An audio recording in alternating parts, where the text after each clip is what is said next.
Nabila Vanessa Fitri dan teman saya Aisyah Suryati, Terus Berganti, Rizka Azhara, Adri Jenham. Baiklah, kita akan masuk ke dalam materi.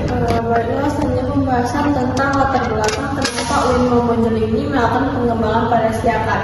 Nah, karena UIN Mombonjol ini yang dapat kita ketahui dia menggunakan CVMA sebelumnya. Nah, dalam penggunaan CVMA ini mengalami keterbatasan dalam pengolahan data sehingga UIN Mombonjol pada ini membuat siakat mandiri untuk sesuai dengan kebutuhan kampus. Nah, tujuannya itu adalah yang pertama menentukan peran dan tanggung jawab setiap anggota, yang kedua mengalokasikan sumber daya manusia dan infrastruktur dalam optimal, dan yang ketiga itu menjaga kolaborasi antar divisi profesional, dan yang terakhir itu memastikan proyek berjalan tepat waktu sesuai dengan risikonya.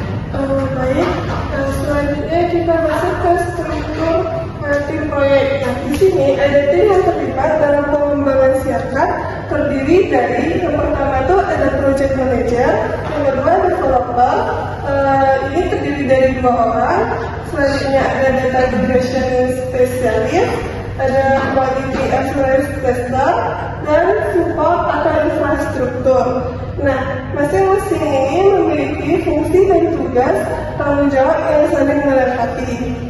Dan selanjutnya di sini ada tugas dan perannya, yang dimana project manager ini tugasnya itu mengawasi jalannya proyek dan menyelesaikan konflik.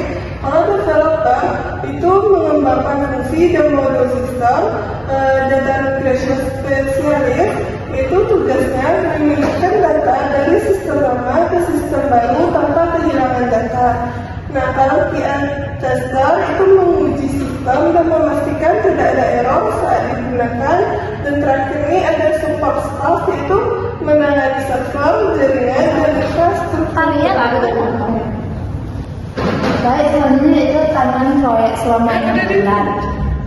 Nah, pada bulan pertama yaitu analisis kebutuhan. 3 bulan berikutnya itu pengembangan sistem. Soalnya itu migrasi data dan kemudian di bulan keempat. Pada pelatihan pada bulan ke-6. Selanjutnya itu estimasi SDM dan biayanya. Total sumber daya manusia itu ada 6 orang, termasuk project management, developer, QA, dan data spesialis. Estimasi jam kerjanya itu 960 jam per orang. Estimasi biayanya sebesar 150 juta. Itu mencakup tenaga kerja, pengembangan sistem, software, dan penyediaan sistem. Selanjutnya itu infrastruktur. Itu infrastruktur yang dibutuhkan. Pertamanya itu hosting operasional siakat. Server backupnya itu cadangan untuk mencegah kehilangan data. Internet ready set itu untuk menjamin akses stabil. Tool yang digunakan yaitu Visual Studio Code, yaitu text editor. Nah, repotnya untuk repository, MySQL-nya untuk database-nya, dan portnya yaitu untuk testingnya. Tool kolaborasinya yaitu Trello, Slack, dan Google Drive. Oke, di sini ada strategi komunikasi dan koordinasi, yaitu rapat koordinasi mingguan untuk evaluasi progres. Yang kedua itu Slack atau WhatsApp untuk komunikasi harian. Yang ketiga yaitu Trello untuk pembagian dan pengarahan tugas. Yang keempat laporan mingguan untuk transparansi kerja tim. Adapun motivasi dan penghargaan tim, yaitu pemberian reward pada anggota yang mencapai target. Yang kedua itu penghargaan pembuka seperti pengakuan prestasi dalam rapat tim. Yang ketiga yaitu kegiatan tim building untuk menjaga kekompakan. Adapun konflik developer versus QA. Konflik yang terjadi karena developer berfokus pada kecepatan rilis fitur dan QA sendiri berfokus pada kualitas dan minimnya bug. Hal ini wajar dalam project software. Baiklah, selanjutnya masuk ke poin mitigasi risiko.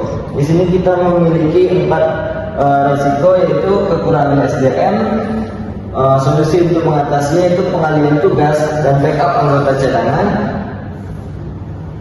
Resiko yang kedua, kesalahan migrasi data. Solusi untuk mengatasinya itu migrasi percobaan sebelum migrasi penuh. Contohnya seperti kita migrasi beberapa data di berbagai role. Selanjutnya, resiko yang ketiga, gangguan server. Solusinya menyediakan server cadangan atau backup. Resiko yang keempat, keterlambatan pengujian. Solusi untuk menanganinya, pengujian paralel developer QA. Contoh di kasus saat QA menemukan bug dalam modul nilai, developer memperbaikinya sebelum rilis agar sistem berjalan stabil. Kesimpulannya, keberhasilan proyek tergantung pada pembagian peran yang jelas, komunikasi tim yang baik, dan pengelolaan risiko yang tepat.